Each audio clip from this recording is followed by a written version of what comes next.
Or live radar working for you. The powerful storm called Hurricane Floyd, already causing concern in the southeastern U.S. I expect it to get stronger, and so you need to take it serious.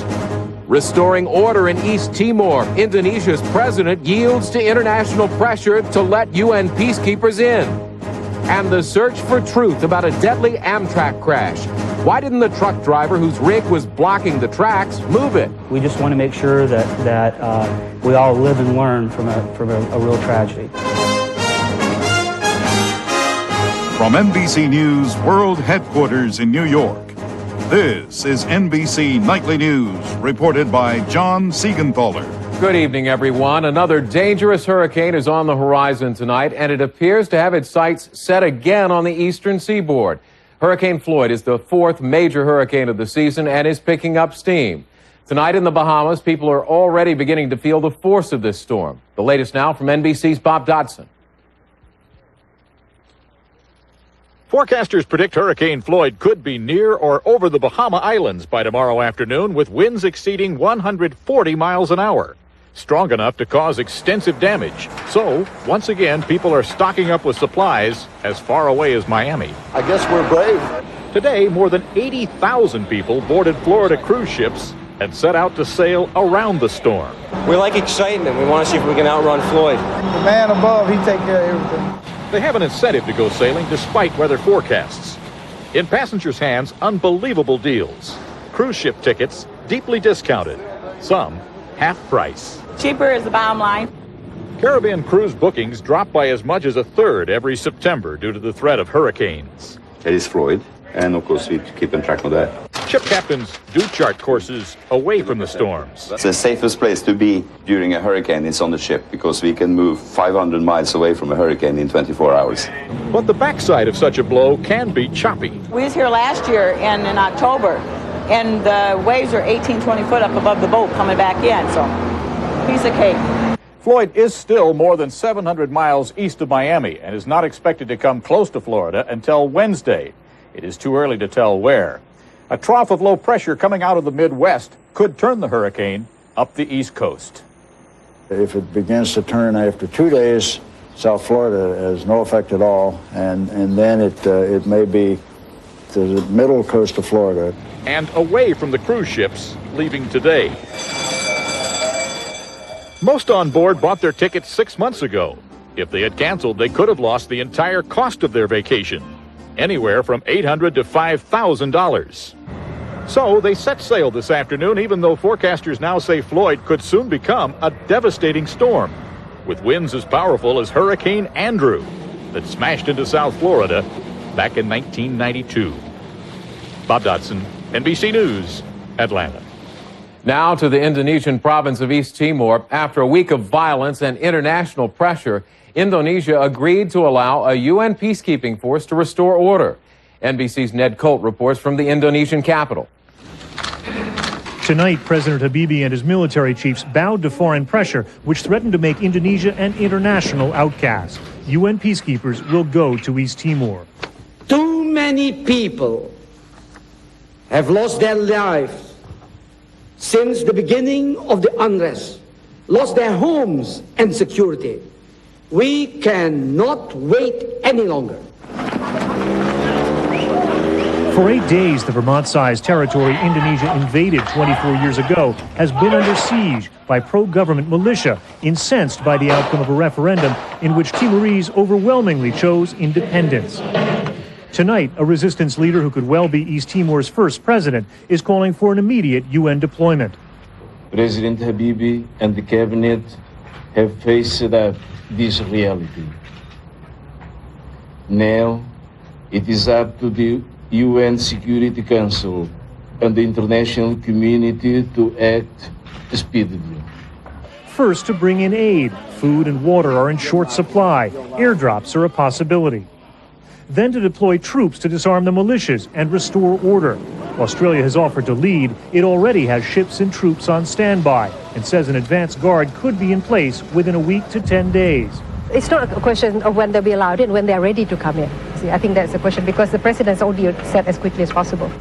East Timor's troubles are not over yet. It could take weeks, maybe months to deploy the entire peacekeeping force. And already, at least one militia leader is saying his men have no intention of laying down their weapons. Ned Colt, NBC News, Jakarta. President Clinton at the Economic Summit in New Zealand was quick to react to the news from East Timor. He had been among the leaders in the effort to get Indonesia to stop the violence. NBC's John Palmer is traveling with the president. As President Clinton arrived for the opening session of the Asian-Pacific Summit and engaged in a traditional Polynesian welcoming ceremony, the East Timor situation continued to dominate the scene. Mr. Clinton, who had lobbied the leaders here to join in pressuring Indonesia to accept the peacekeeping force, welcomed Indonesia's decision. The most important thing is for President Habibie to make good on his statement, get the details worked out, get the force in a hurry. Earlier, Mr. Clinton accused Indonesia of directly supporting the violence and offered to provide American personnel in a limited way to support the peacekeeping effort. Some of the things that only we can provide, probably like extensive airlift support to bring troops from other countries, primarily in Asia, into the theater, other logistical support, intelligence, communications. Mr. Clinton met with the leaders of Japan and South Korea, discussing North Korea's apparent preparations for a long-range missile test, and publicly criticized the North Korean government. The people of North Korea need food and opportunities. They do not need new weaponry that threatens the security of the region and the world. At a picture-taking session with Russia's new Prime Minister, Vladimir Putin, an awkward moment when an American reporter asked the president about charges of money laundering in Russia. No more questions. Thank you. U.S. officials say the subject was discussed later in private. On the economic front, hopes appear to have faded that summit leaders will endorse tough new tariff reductions. Some Asian leaders worry this could hurt their still recovering economies. Tomorrow's official summit agenda is supposed to deal only with economic matters, but the East Timor situation is again likely to dominate as President Clinton and other leaders work on the details of the peacekeeping mission. John Palmer, NBC News, with the president in New Zealand.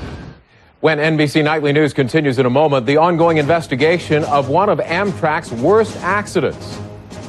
And later in focus, musicians seeking stardom in cyberspace.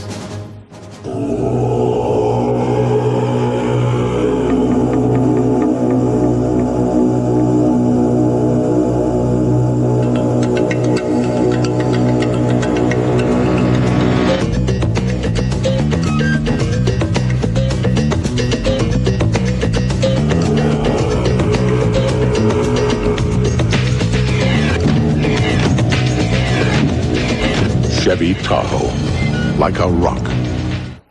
Why nasal crom? Look at me. I'm not sneezing, but I'm not drowsy. I'm not stuffy, but I'm not jittery. Nasal crom's incredible.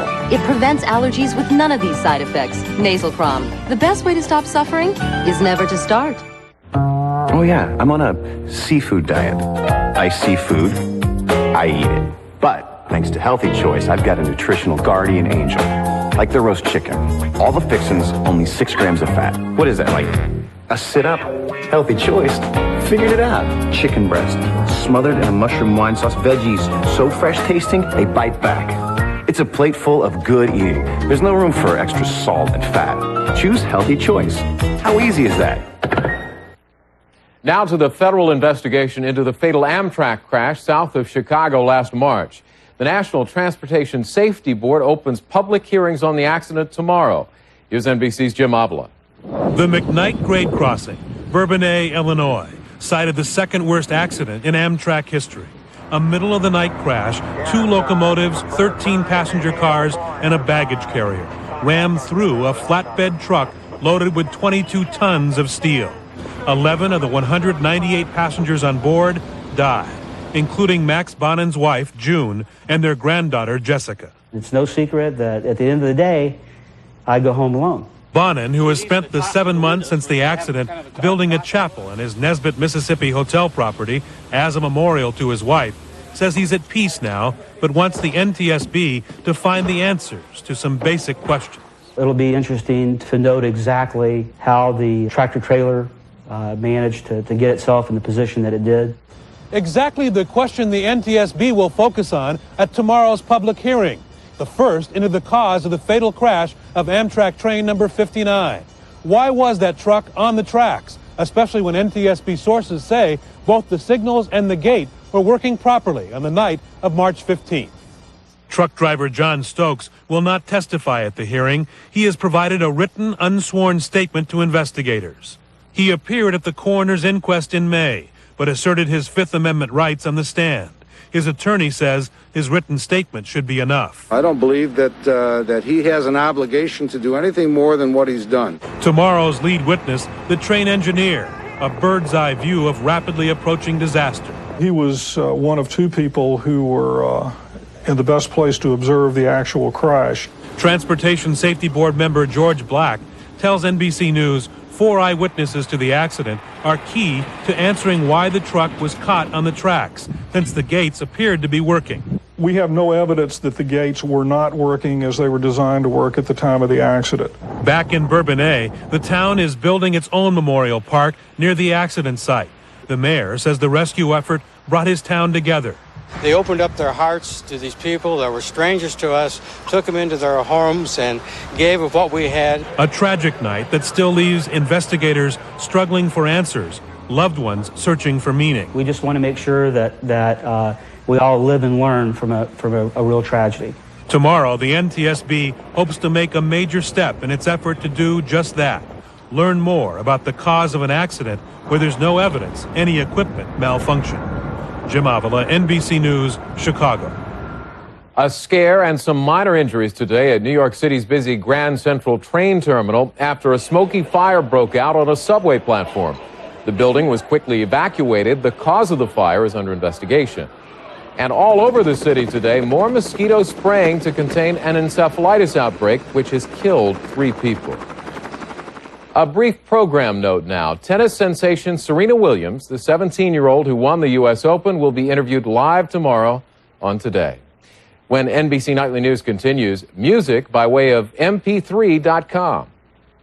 My dentures always fit fine. I never thought of them as a problem until I saw the video of my son's wedding. It was then that I decided to try Fixodent. Because Fixodent adjusts to the unique contours of your dentures and gums, forming a thin, powerful seal for a better hold than you ever thought possible. It was like a whole new feeling, so snug and secure. For once, I actually forgot that I even wore dentures. So now, I like what I see. Find out for yourself what it feels like to Fixodent and forget it. Little sister, I admit it. I was snooping in your medicine cabinet last night. Any surprises? You switched to X-Lax. Yeah, Correctol works with an artificial chemical. X-Lax works with natural senna. Very effectively, too. You tried it. Today's gentle X-Lax is the only laxative with the X-Lax Morning Guarantee. 2 out of 3 users agree. It's dependable overnight. X-Lax, what a find. What a snoop. Today's X-Lax, good morning, guaranteed. Love at first sight. What's that based on?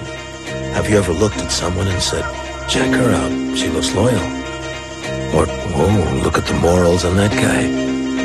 No, love at first sight is based on something else. Sight. Introducing the all-new 2000 Mitsubishi Eclipse, nicely equipped at 17.7. You'll even love what's on the inside. Monday, the fleecing of America. A company gave them a free ride to Florida. It was called therapy, investigators said. So why did taxpayers pick up the tab? NBC Nightly News, Monday. In focus this evening, the Internet's impact on entertainment, especially the music business. Here's NBC's Colleen Dominguez. Last year, Mark Hellobille was writing and playing music, mostly for himself. This year, hundreds of thousands of people are listening to that music on the internet. I'm amazed with the response. I can't imagine, because it's people from all over the world. I get emails from Brazil, Japan, Europe, Thailand, everywhere. 500,000 copies of his songs have been downloaded, and that exposure helped sell about 1,000 CDs. Not bad for a virtual unknown with no advertising budget, no promotion, and no record label. Hellobille's music is on mp3.com. a site that has become a global stage for a battle of the bands. 25,000 alone on mp3.com, 44 million downloads since this site started just last year. Virtual record stores offering independent music, which once was virtually unheard, have sprung up online, changing the rhythm of the music business. Established professional musicians are building spaces on the internet for their fans as well. What you're creating is a community on the net that is watching the work in progress. Wu Han and David Finkel, winner of 4 Grammys, work full concert schedules. With few record companies willing to back classical performers and those that do wanting financial and artistic authority, Finkel and Han started their own online label. And now we're our own bosses. We don't have marketing people to answer to or sales figures to report, so we can do just basically whatever we want. But the web is still an emerging and commercially unproven new music underground. It has not yet produced a star and is up against the proven ability of the recording industry to create stars. Like Christina Aguilera, backed by RCA.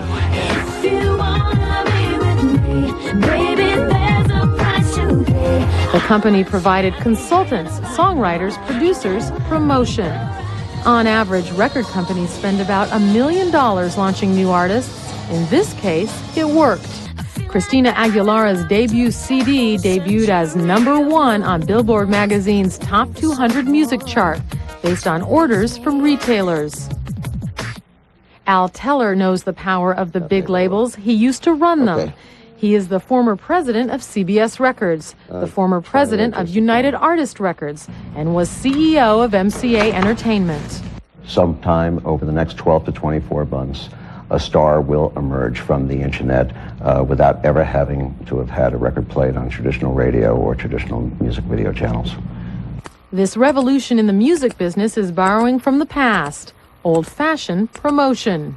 The LA band Fisher is featured on 6 of the web's largest music sites. This promotional effort was organized by Michael Laskow. The internet, as I see it, is a replacement for trucks and warehouses and record stores, but it's not a replacement for talent, and it's not a replacement for promotion and marketing.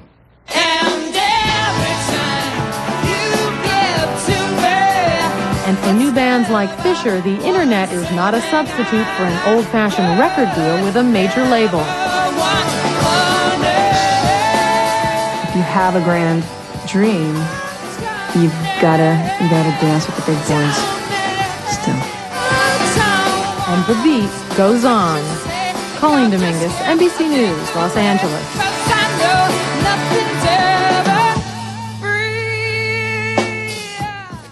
When we continue, will Atlanta be stained by the Olympic bribery scandal?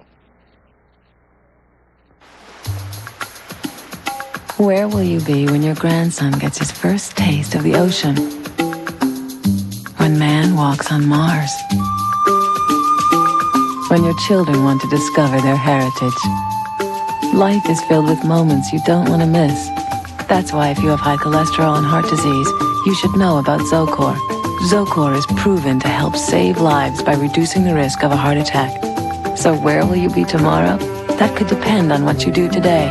When diet and exercise aren't enough, talk to your doctor about adding Zocor. Zocor is a prescription medication and is not right for everyone, including women who are nursing, pregnant, or may become pregnant, or people with liver problems. Your doctor may do blood tests to check for liver problems, because serious side effects can result. Tell your doctor about any muscle pain or weakness you experience while on Zocor, and about any medicines you are taking. For more information, talk to your doctor or call. Zocor, it's your future. Be there. Where will you be when your children find their life's passion? Your dreams change. So have we. Now Dean Witter and Morgan Stanley have joined to provide a world of investment advice on a personal level. The world will change, but at Morgan Stanley Dean Witter, we will always measure success, one investor at a time. Raisin Bran, huh? Yeah. Hey, what's going on? That Raisin Bran has less than half your folic acid for the day. Even less of your zinc. That's a weenie breakfast, Frank. There's almost no vitamin E at all. Looks like you need Total Raisin Bran. Just one bowl gives you 100% of 10 important vitamins and minerals you need for the day. No other Raisin Bran comes close. Attaboy, Frank! And there's room for my spoon. Total Raisin Bran, Total Cornflakes. What are you getting for breakfast? On a new Dateline Monday, two young brothers stumble upon a bag stuffed with cash. How much money was inside that bag? With no clue who it belonged to, would they turn it in? A lot of dough. A lot of green. What did they do? What would you do? The $23,000 question. A new Dateline Monday, 10/9 Central on NBC. An update now on allegations of corruption when it comes to winning the right to host the Olympic Games. Some documents have raised concerns about Atlanta, where the last Summer Games were held. To the city of When Atlanta was named to host the 1996 Olympic Games, the news was greeted with the appropriate fanfare that a long, hard battle to win the Games deserved. But in the 9 years since the announcement, the Olympic rings have been tarnished with scandal. Now there are reports that documents turned over to Congress show that Atlanta Olympic officials kept dossiers on IOC members, reportedly containing the kind of information that could be useful in any attempt to buy votes and influence. This morning on NBC's Weekend Today, I spoke to Congressman Fred Upton, whose subcommittee will review the documents. Well, let's look at one of the specific items, a memo found in the boxes, apparently conveying personal details about an International Olympic Committee member. It says that the member likes the good life, wine, women, sometimes men as well, and song.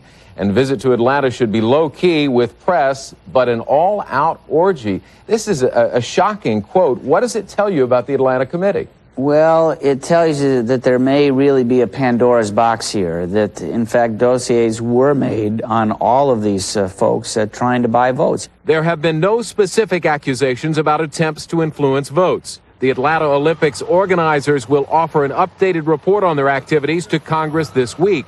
But a spokesman has said, quote, "We acted honorably. Everybody in Atlanta and Georgia and indeed the world can feel good about the integrity with which we won the games." And looming over everything Congress does this week are political storm clouds. The tax cut issue is a major lightning rod. Here's NBC's Joe Johns. Even though the voting machines are still in storage, congressional Republicans and Democrats are already sacrificing policy for campaign themes. Today, the Senate Majority Leader directed harsh words at the president for his promised veto of the GOP's $792 billion tax cut. The president has pronounced tax cuts dead for the year. He's in fact stolen the working people's tax relief. More campaign theme building expected after the coming battles over government spending. It's all going to become politicized. It will carry over into next year, and it's going to become part of the presidential campaign. And there's more. On managed care reform, the parties are sharpening their slogans over expanding the right of patients to sue. On gun control, the issue is whether people who buy weapons at gun shows should have to wait 1 day or 3 days for background checks. I think that people will fight over that. It's a campaign issue more than it really is something that slows up the legislative process here. Why the early focus on the Y2K campaign? It's because passing legislation is tough in the House, where Republicans have the slimmest majority in decades, and a single issue could affect the fight for the House next year. The House is just teetering on the edge, and each side's maneuvering for position. So compromise could be the loser in these congressional battles, and voters could end up having the final say. Joe Johns, NBC News, the Capitol. And this candidate news, Republican Pat Buchanan conceded today he's getting closer to bolting from the GOP and pursuing the Reform Party's nomination for president. His comments came on NBC's Meet the Press. Buchanan says he will finalize his decision next month. When NBC Nightly News continues in a moment, the American citizens who may one day choose not to be. John wanted to tell you that Accolade Twice Daily helps control his asthma all day and all night. But we just missed him. Philip wanted to tell you thanks to Accolade, he doesn't have to use his rescue inhaler as often. But his mind is on Abby, not asthma. And Bev wanted to tell you that with Accolade, she gets out more with fewer asthma symptoms. But she just stepped away. If you use a rescue inhaler more than twice a week and are 12 or older, ask your doctor about adding Accolade or call 1-800-649-3526 for information on Accolade and a money-saving offer. Accolade is a non-steroid pill you take twice a day, every day, but it is not for sudden asthma attacks. Talk to your doctor before changing your current asthma treatments if you are nursing, taking blood thinners, or if your medical condition worsens. Side effects are generally mild and may include headache, infection, and nausea. Joy wanted to tell you that with Accolade for asthma, she gets more nights of restful sleep, but she can't right now. Accolade twice daily helps control asthma all day and all night. Want to color your gray beard or mustache and look natural? Get Just for Men Gel. You look so natural, no one can tell with Just for Men Gel. Brush in and in 5 minutes, gray is gone. No one can tell with Just for Men Gel. Smidge of bad news, folks. Your Taurus got nailed by one of the side rollers. Let's test drive this Buick Century instead. But we're spending the day with my mother. Grammy, Kay. So, Mom, you like the roomy 6-person seating? Who are you? I'm Lester, Marge's son. I really like the handling. Oh, yeah. Century's got standard traction control, ABS brakes. Beats our Taurus LX. Hey, you want to drive it? I'd love to, Lester. And now there's never been a better time to zero in on a Buick. With 0% APR GMAC financing or $1,500 cash back on Century. You look a little pale, Lester. No, I'm fine. This week on Today, is laser surgery right for you? Plus, Stella McCartney, Annette Bening, Amy Fisher, and the sweet sounds of Leanne Rimes, only on Today. Finally tonight, the new life now starting for Puerto Rican nationalists enjoying the first days of freedom after many years behind bars. NBC's Stan Bernard on the promises they've made and the dreams they've held on to. A joyous welcome home for 11 Puerto Ricans who were linked to well over 100 bombings in the 70s and 80s. The scene in Chicago for those who were freed after 19 years in federal prisons. They were treated by their supporters like martyrs to the cause of Puerto Rican independence. In San Juan, they shouted, "Liberty, liberty." And the way to liberty was a pledge of nonviolence restated this morning. I definitely will not be using any violence whatsoever, only acts of violence to further any goals of the independence of Puerto Rico. In addition to the pledge of nonviolence, they can't associate with known felons, which includes each other. Osvaldo Lopez Rivera is among those who would not agree to the release terms, and he stayed in prison. But for the 11 who took the pledge, joy at being free. I feel ecstatic. I feel delighted to be returned back to the embraces of my family, embraces of my community and my homeland. Some of those freed expressed regret for those who were killed or maimed by their bombs, however renewed their demand for Puerto Rican independence. In New York's barrio, there is some support for independence and joy at the release, but there is also opposition. Many like the status quo, their home country as a commonwealth, or perhaps statehood, rather than the independence the freed prisoners continue to support. Stan Bernard, NBC News, New York. And that is NBC Nightly News for this Sunday. Tom Brokaw will be here tomorrow. I'm John Siegenthaler. Thanks for watching. I'll see you again next weekend, if not before.